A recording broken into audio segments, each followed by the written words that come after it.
Starring, amongst others, Jeff Bridges, Cynthia Erivo, Dakota Johnson, John Hamm, Kaylee Spaney, Lewis Pullman and Chris Hemsworth. Directed by Drew Goddard off of a screenplay that he wrote. This is my review for Bad Times at the El Royale.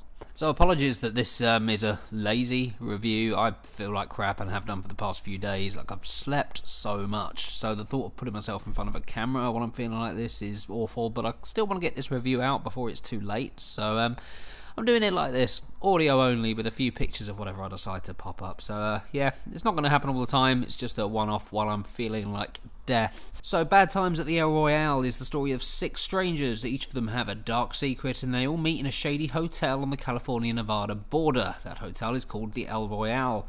And from there we learn interesting things about each and every one of them while all of their paths collide. So this is a movie that I was quite looking forward to, mainly because of Drew Goddard. I've liked him since his work on Buffy, and I think he did Angel as well, maybe. He certainly did Buffy. He's done Lost, Cloverfield, The Martian, of course, Cabin in the Woods. Like, he's a good writer, so whenever a movie of his comes along, I'm always intrigued to see it. And particularly with Bad Times at the El Royale, because the trailer I thought was great. Like, it really made me interested in this movie. It really made me want to go and see it. And for the most part, I think it's a successful film, although it is one that I can understand people having problems with. I can see why it's not been quite as popular as it otherwise could have been, and it's because of how this story is told, which to me is it works for it and against it at the same time, because this is a slow burn story.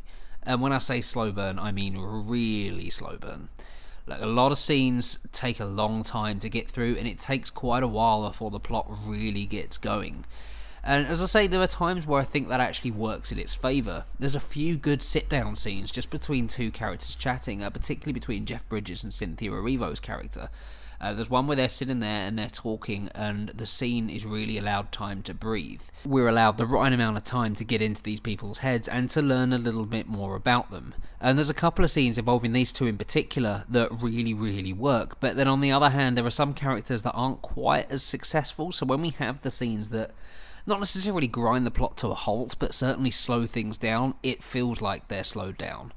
I think this could have done a lot better had it been sped up just a bit in certain areas. So the slow burn effect can work well for some things, but other times it can really fail, and this seems to be a combination of both of those. Sometimes it works, sometimes it doesn't. The cast, though, across the board are great. Cynthia Erivo is the main star in this one, performance-wise. She's so good in every single scene that she does.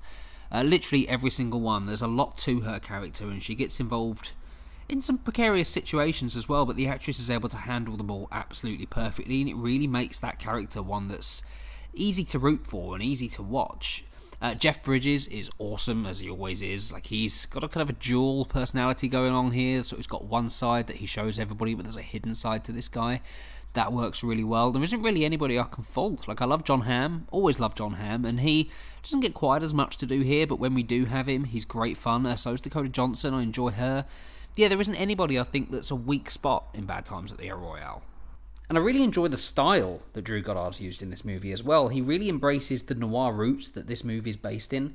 Like, it's a very noir film in more ways than one, but he uses this particular style that makes it engrossing in a number of ways, actually. It's not just the performances that are captivating, it's how the movie looks. It's visually as well, and it's the sound that's used, and the music in this is great.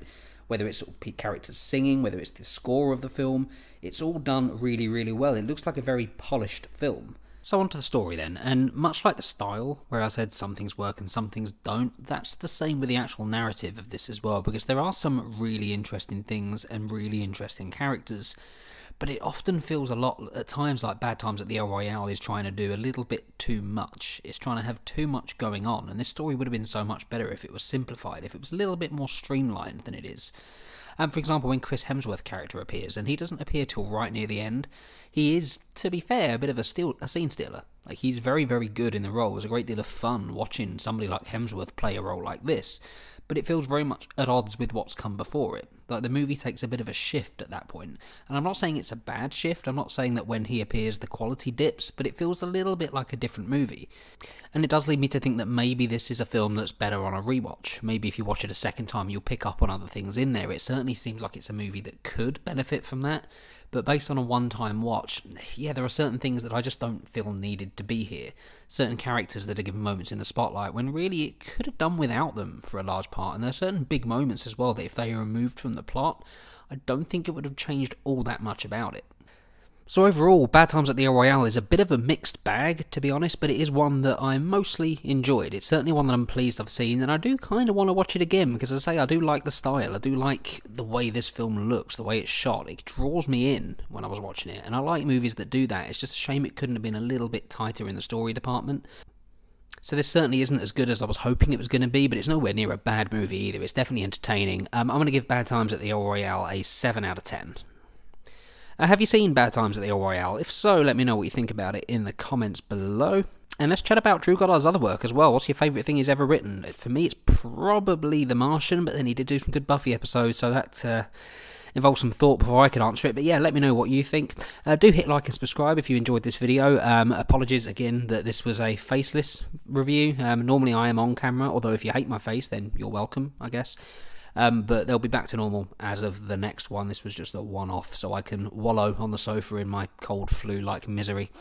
But yeah, thank you very much for watching. Look out for more reviews coming soon, including Halloween, a movie that I'm really hoping lives up to the hype, so that review will be coming over the weekend, I would imagine. Yeah, thanks again for watching, and I'll see you on the next video.